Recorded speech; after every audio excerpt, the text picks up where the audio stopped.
Are you the odd one out in your family? Maybe the rotten potato, maybe the black sheep, maybe the one that went astray, maybe the one that lost their marbles, maybe the one who has a little screw loose. Are these things that you've been told many times by family members, even family friends, by people who've known you? Are you the odd one out, or at least is that how you have felt? There may be people around you in your family tree, people you don't know, far off cousins, uncles, aunties, that may not have expressed this to you, but you have felt as if all eyes are at you, all judgment is on you, and that there is just something weird about you, or at least that's what everyone else has as their take on you. Now, folks, those of us who feel most uncomfortable with our chosen families, with our chosen lineages, those of us who want to break out of the mode, and those of us who feel like this really isn't the right fit for me, those of you who have been going through your life wanting to be understood, somebody to be either fighting your corner, maybe not fighting your corner, but at least somebody who gets you. Some of you might have waded through childhood, gone to school, and just felt like you don't fit. Where's your tribe? Where's your people? Where do you fit into all of this? And what is wrong with you? And the irony is, when you experienced your spiritual awakening, or when you started to finally embrace that it is not what is wrong with you, but perhaps by just embracing you just as you are, maybe that's what you're here to walk. Maybe that discomfort is what you're here to break. Maybe you were from a dysfunctional family. Maybe in your lineage there is a pattern that keeps repeating itself. And maybe you're the one. You can say you're the chosen one, or maybe you chose this because you wanted to choose this particular lifetime to come at a point of ascension, to come at a point where Kundalini awakening, Kundalini rising, spiritual awakening, it was all going to sweep the planet, and you accelerated your growth, you accelerated coming into your own self by choosing to plant yourself where you would be least accepted. Even now, having come so far, you might still get the odd remark saying, well, we all know that you're just the odd one out, or, we all know that you've got a screw loose. There are so many of you who then came to believe in this narrative that we were receiving from everyone around us to be us. So the kind of narrative that said to you that you can't be yourself, so you've got to mask who you really are. A bit like those of you who are neurodivergent, that you've had to go through life masking your neurodivergence because society was never ready to accept you in all of your facets and aspects. I mean, neurodivergent or not, just diverging from the norm in your family was enough to set you apart. And very rarely would you have found a friend or somebody. And if you did, it may have come under different pretexts, different conditions, and you may have even found yourself accepting certain, maybe demeanor, certain things that weren't quite authentic to you, but because you really wanted to fit into something, you may have gone through life in dysfunctional friendships even, until you had a good look at yourself in the mirror of purity, in the mirror of authenticity, in the mirror that reflected back to you who you really are. And who you really are in all the oddities that you experienced throughout your life, you finally understand, hang on. I had nothing to be shy of. You had nothing to hide. You had nothing to be ashamed of. Right? It wasn't your fault. You were never to blame if those that were around you were unable to step out of their own comfort zones to reflect back what was truly who you are. And that started with your caregivers and their caregivers. It started with our very first mirrors. So what then happened, and you can see it around you, is that everywhere around us is those hungry children within us that never ever received the love that was unconditional, the love that was validating, the love that meant you are enough, you are worthy. I mean, at the moment we have a plethora of information on this to assist, first of all, in empowering ourselves and thinking, well, hang on, the mirror was flawed. So those of you who are considered, you could be the rotten potato, the black sheep in your family, when you go through your spiritual awakening, you are literally removing yourself from all that you had believed yourself to be. And it's not a walk for the faint-hearted. Now, because you could and because you can, you chose that. You chose the path less trodden upon, right?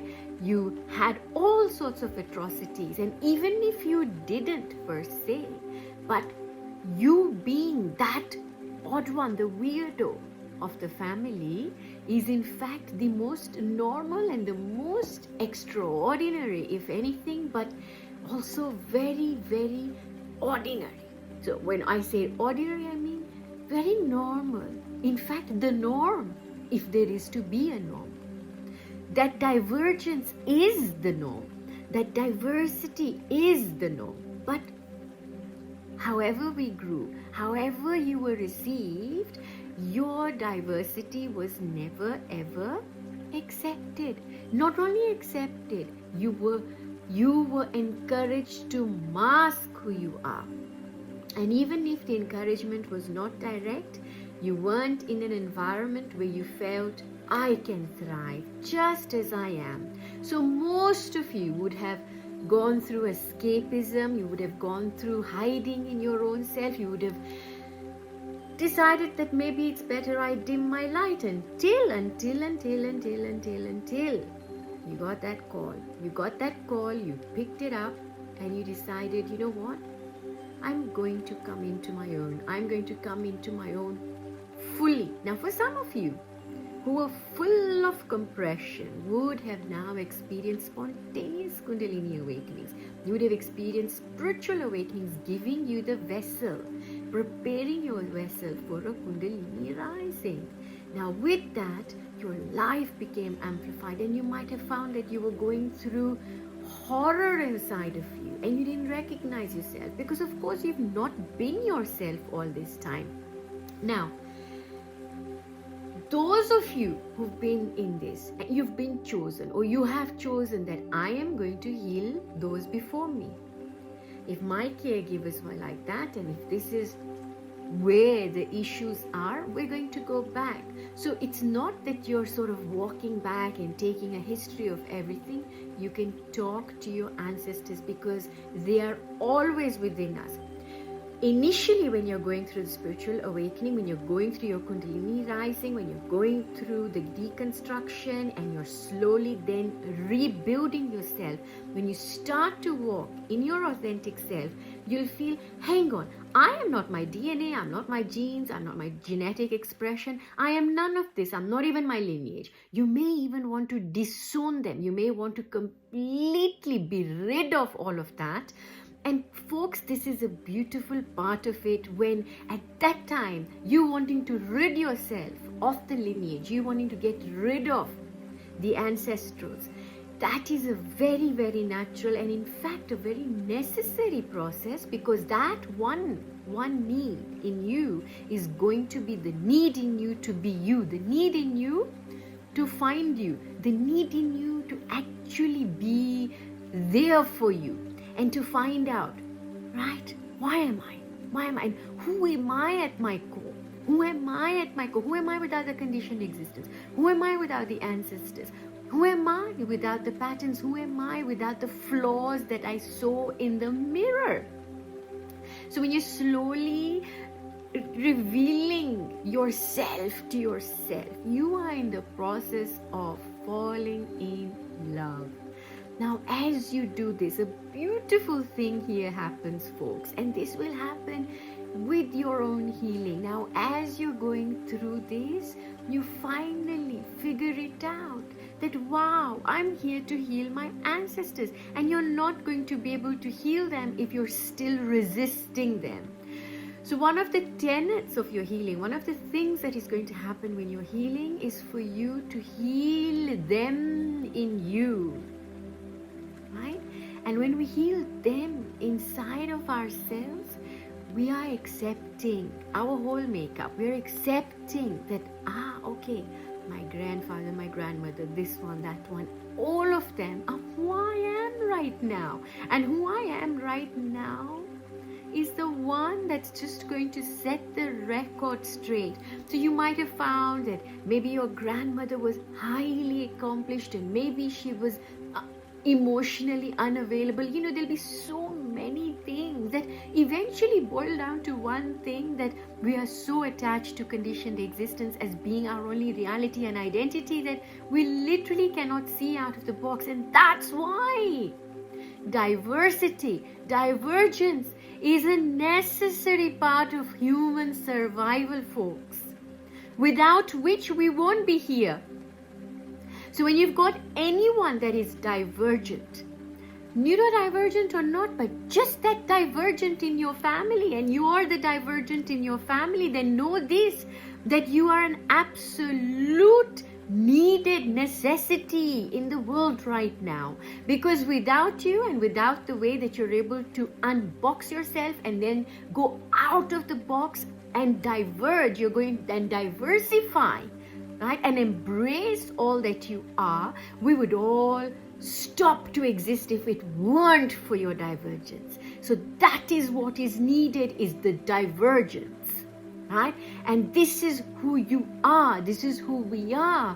Those chosen, who have chosen that I'm going to be the one to heal my ancestors, and I'm going to heal my ancestors not from transplanting myself to some Netherland, which is a place of none of my ancestors, and not by not acknowledging them, not by sort of thinking, well, it is a process and you will get through that, but by actually acknowledging them, actually inviting them, actually communicating with them, speaking to them.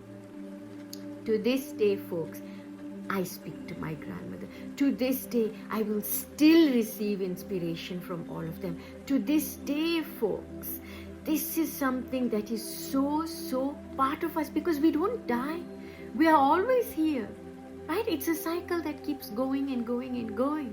So when you find yourself in that, the biggest part of the process is for you to deconstruct, then reconstruct and re-establish the connection that has been dropped with the ancestors, to then restore them into full healing. And this is where you'll find that your lineage will heal. And if you've got your parents around, you will find changes happening in them without you doing anything, right?